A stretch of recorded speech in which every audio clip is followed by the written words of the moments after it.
Hi, I'm Johnny. I'm a Universal Roots and Global Artist Ambassador for FENIX360, and I am blessed to be joined today by the producers and recording artists Howard Lipp and ENA VIE. Hi, Howard and ENA. How are you? Hi, John. Hi, John. We're well. It Yeah, is so so good. good. Thanks for Thank having us here. Oh, It's it's a my pleasure to be pleasure. It is great to see the two of you. And I am looking forward to sharing your music with everyone, but also learning about your journey and how you became musical artists and came together to create the work that you do, and some of the other missions that you support. So before we get into that, okay, if we tune in to your track, Makchi. Oh, yes. Yes. Okay, beautiful. All right, everyone, let's tune in now to Howard Lipp and ENA VIE with Makchi.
Mukchi tambui pigidi Mukchi tambui conspire baby Mukchi tambui pigidi Mukchi tambui conspire baby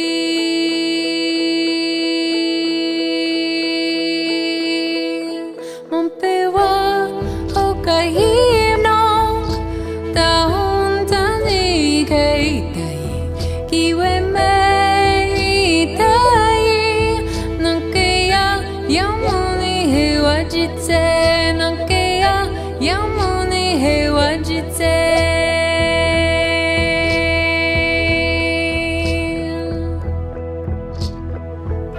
Heya heya Heya hoe heya Heya heya heya hoe hoe hoe Heya heya Heya hoe heya Heya heya heya hoe hoe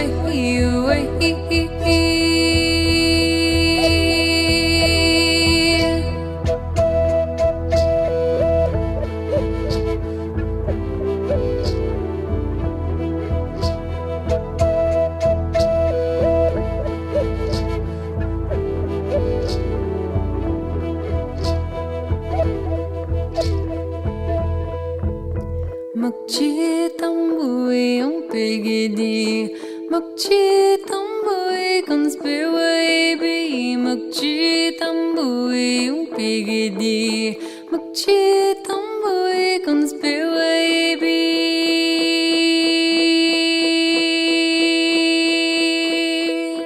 Mon pewa hokai no ta hon tani kai Kiwe mei tai Nankeya yamuni he wajitse Nankeya yamuni he wajitse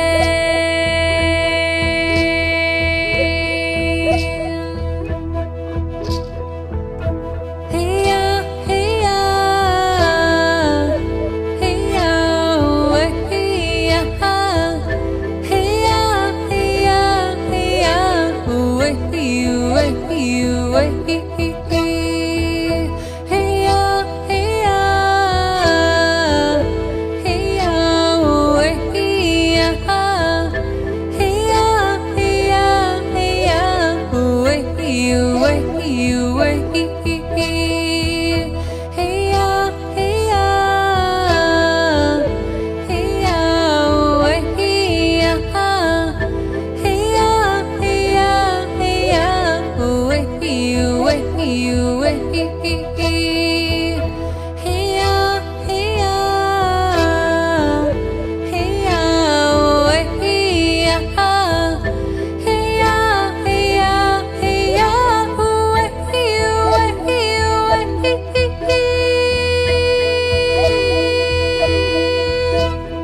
Oh, Ina and Howard, amazing. I'm so inspired to share your work with everyone and looking forward to learning about your journeys and how you connected and became the musical artist that you are.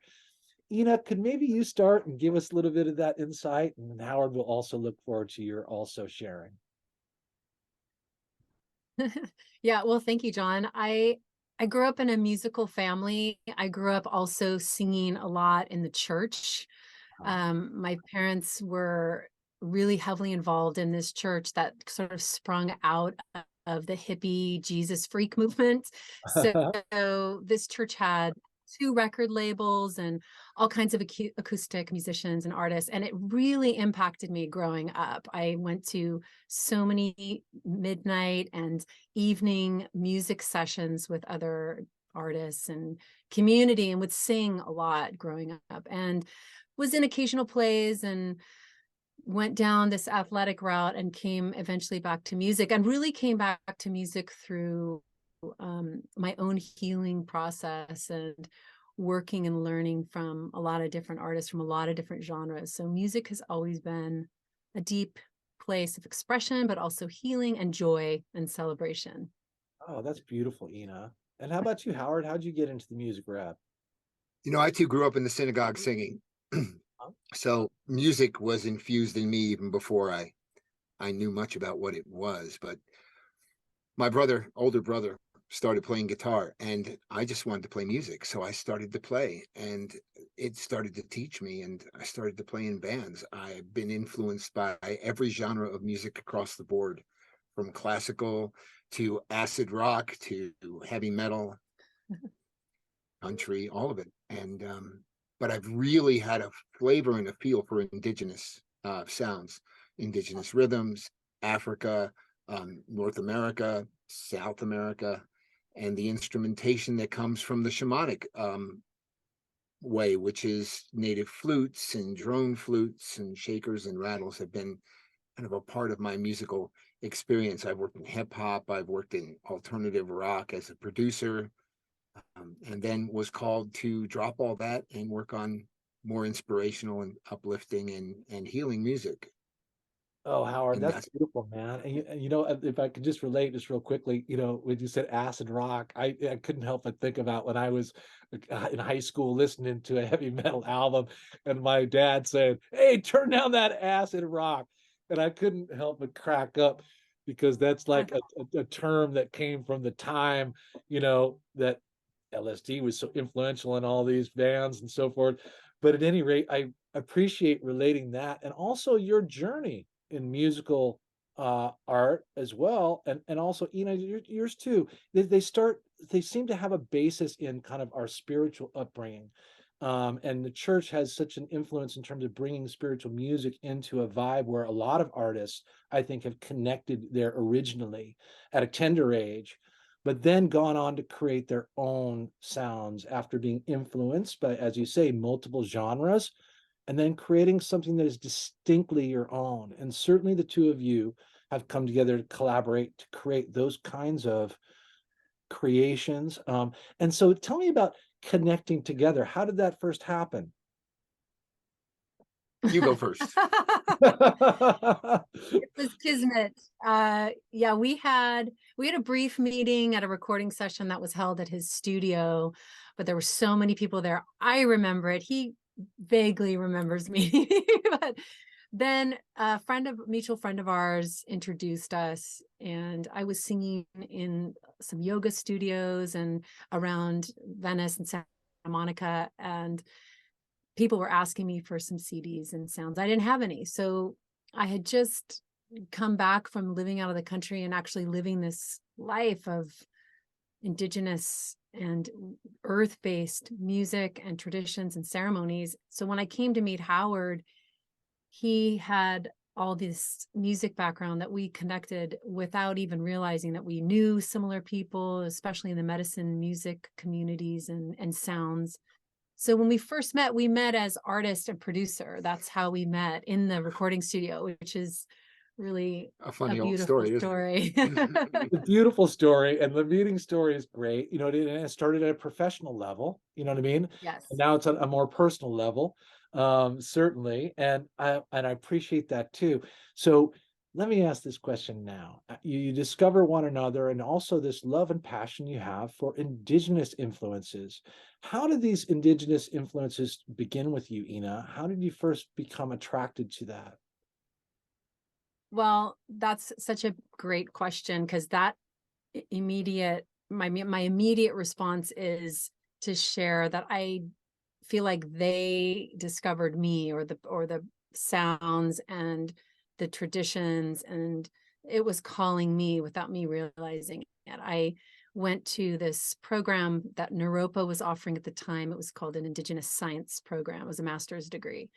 And Mhm. I met many different Indigenous elders and healers and guides from all over the world through this program, and really actually learning from them in their own native homeland and traditional ceremonial practices, which was such a blessing and a gift. You And bet. that opened me up to a totally different world, cosmology, shifting of perspective and consciousness, that took me on a long journey. But part of that journey included music, and part of that was in the sweat lodge. And that place of going back to our origin, into the womb of the mother and into the womb of Mother Earth, through that ceremony and the songs that were being sung and that I was introduced to and then invited to sing and learn in all these different languages, mostly Lakota and some Hebrew and other tribes. But really, it was not about, taking on these practices, but really learning from them and surrendering to them and opening my heart to them. And especially the sound just penetrates through so much. And that's really where it began. It began about 20 years ago, 20 plus years ago. Yeah. Well, it's so, Ina, it's beautiful. And also the quality of and sound of your voice, you know what I mean? It has such a healing, vibration. I must say, it's truly moving. And so when you say you were called in a way, this is another passion of my own, in terms of someone's soul's calling. And so I am grateful for you actually listening and hearing that and responding. Because a lot of times I know that there's a lot of sacrifice and adversity in an artist's journey, and recognizing the blessing and gift that it is, regardless of the challenges. To me, it has so much virtue, and I'm so grateful that you're out there, representing in a way your own style, that have indigenous influences and help to inspire support of the indigenous conditions around the world. And you too, Howard, how you were led to shamanic ministry in a way through your music, and in particular the skills you've developed in flute work and drums, and these are disciplines that take so much time and dedication. So can you tell me a little bit, Howard, about those particular instruments and what it is that brought you to them, and what do you help to use them to do in terms of um uplifting or inspiring others? Well, for me, it was an interesting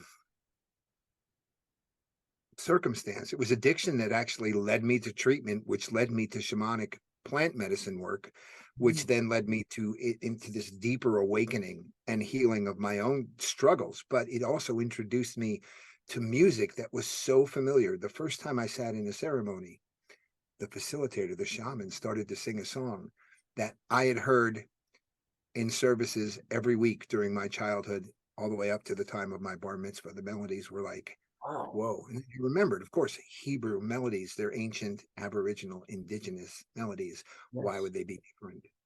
They have a deep impact on the body, but there's also instrumentation that comes with it. Flutes, especially the drone flute. One of my favorites, and you hear it in Makchi, is the Mayan drone flute. It has two barrels. One barrel is a fixed pitch, and the other one is tuned to a minor pentatonic scale, in the case of the one I use. And my experience with it the first time I heard it, and I'll pitch one of my favorite practitioners, a man by the name of Renee Jenkins, who I would recommend to you as well. a master of the flute. And it just like a drill. It's like a drill to the soul. It was the same the first time I heard a didgeridoo. It was drilling into places I had never wanted to go within. And it was also, you know, the psychedelic experience that, of course, had this opportunity for me to have this transpersonal experience where I could see that my mind and all its garbage was not me, which is what eventually led us to find our mission. But the music aspect of that work and the power of music to affect real change on the emotional and the physical body was something I couldn't deny. I mean, I knew music was powerful. It was my sanity growing up as a kid. I would disappear into our little music room and just play and kind of come back to sane. But took it to a whole nother level, a whole Oh, nother level. Howard, that's beautiful. And it's so excellent that, you know what I mean, you should overcome addiction through these practices, and then to recognize the validity of um, how your transformation, you know, part of this journey was, you know, the music in accompaniment to the medicine has helped to redesign, in essence, you know, your being. That is beautiful. So tell me about Makchi and the inspiration for it, and you know, its intention in terms of reaching others to support the indigenous. Well, Makchi, hearkening back to the lodge, I learned that song in the lodge. It was taught to me there. And it's a song that's written in the Saponi language. So it's not a language that's spoken anymore. And it was written by Purifay, Jen, and Sunny in the Saponi language. These beautiful women wrote this song. And in the lodge, I sung it so many rounds of lodges and ceremonies, and it just impacted me over the years. And then as my work with Howard and our work together evolved, and we are also sharing our music in ceremonial contexts, that song has been sung in hundreds and hundreds and hundreds of ceremonies that we've done together. And so it's just really meaningful. And during COVID, I was invited to be a part of a online powwow group, and witnessing all these incredible dancers, fancy and shawl and jingle dancers, dancing on video because they couldn't be live due to COVID. And their hearts and beings were just, and are just so powerful. Their whole bodies are a prayer through Yeah. their dance, through their dress, through their intention. And I had this dream, and I saw the feet of all these dancers, and I woke up in the middle of the night, and I was like, I got to do a music video. I got to create one for Makchi and offer it to honor these dancers, and then to also give light and support to missing, murdered Indigenous women and Two-Spirit people and girls. And so it just became like something bigger than me, of course. And I felt so excited to share this song that was also given to me and give back. And so that's what we're doing with the song. And we created a music video and highlighting all these dancers and highlighting their different tribes and shedding light on their beauty in contrast to the loss of those that have gone missing or murdered. And that's the power, one of the many powers of music, is that it can cut through so much and reveal and heal and illuminate and support and shed light and bring comfort. And yeah, it's been a real blessing to work on the project, and we're super proud of both the song and being a part of this prayer. This song is really just pointing to remember who you are and where you come from. And that connectedness, right? And I think it's so important that, you know, you're helping to generate awareness about this condition among Indigenous women. And you know, you've used a representation of all these different Indigenous women to, in essence, shed light on that condition, and to also recognize their beauty and their power, and you know, and the blessing they truly are.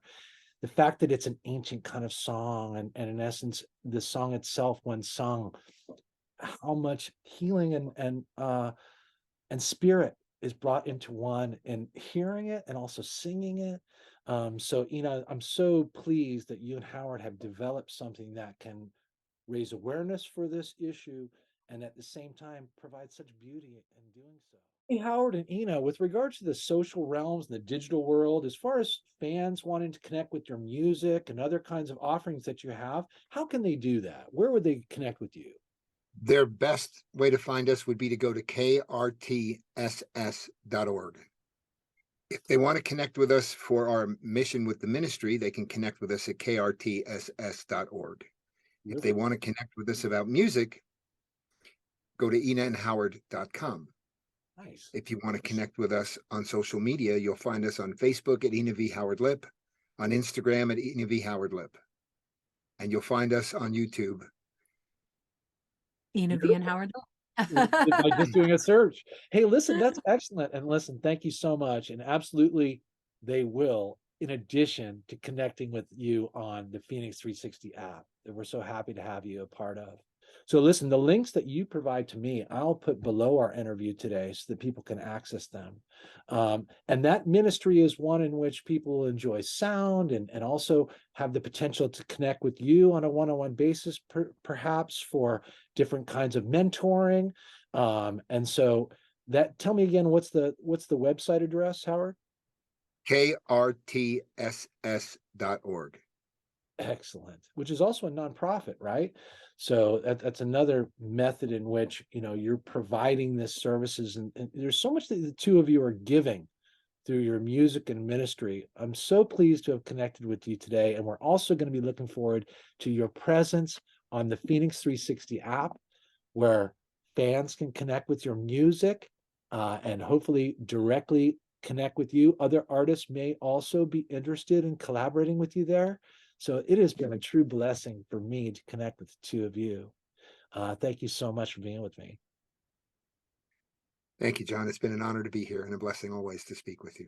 Thank you, John, for having us and giving us an opportunity to share what we're passionate about and to participate with other artists on this platform. It's a gift. Thank you so much. It is. You're both beautiful artists and my friends, and I appreciate you. Now, let me ask this one more thing. There are a lot of struggling artists on this platform and elsewhere out in the world. And, you know, to me, sometimes I feel like a little bit of encouragement for them or some kind of, you know, insight about your own struggle could be helpful. Is there anything that you might want to share to those artists that are in a challenging place?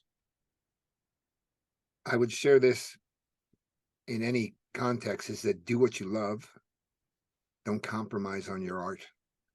You can call it work, but always make sure you do what you love.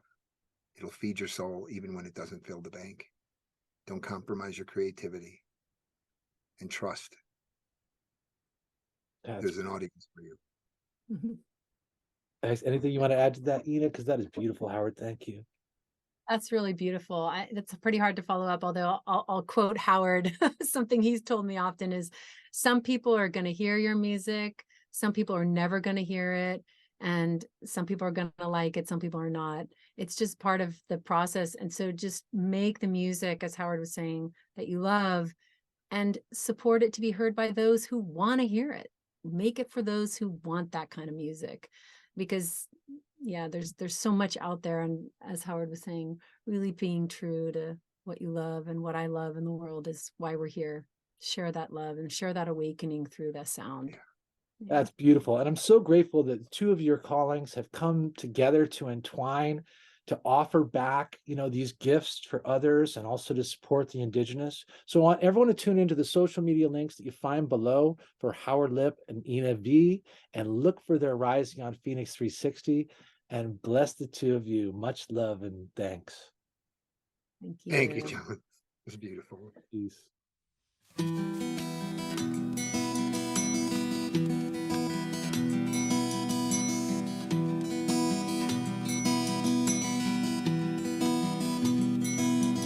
Niku